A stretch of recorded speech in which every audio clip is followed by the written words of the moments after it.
All right, in this problem, we're trying to figure out which one of these four equations matches the periodic graph we're seeing here.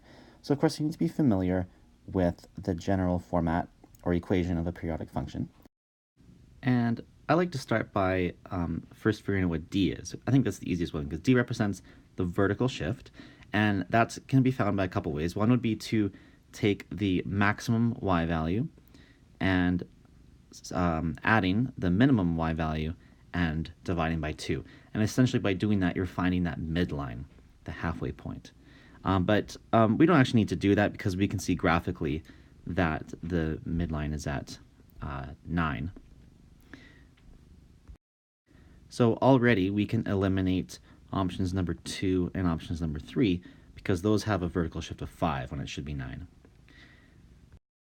From there, the next thing that's fairly quick and easy to figure out would be the value of a, which represents the amplitude of the function.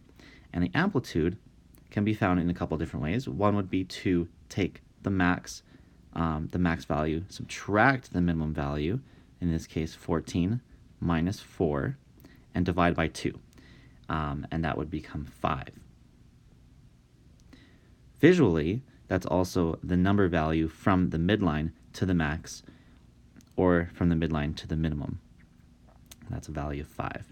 And we can see that checks out for both options number 4 and number 1, that we have a value of 5 there. So what's different between options 1 and 4? Well, one is a sine function and one is a cosine function.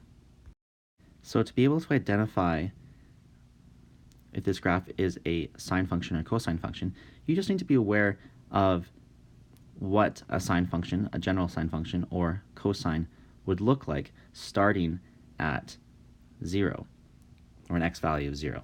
So a sine function would begin moving upwards like this, whereas a cosine function starts moving downwards like this. So because this starts at 0, starts moving upwards and then goes down, this is clearly a sine function, which means option number 4 is our correct answer. So I hope that makes sense, and that's it for this video. Thanks for visiting JD's Preparation.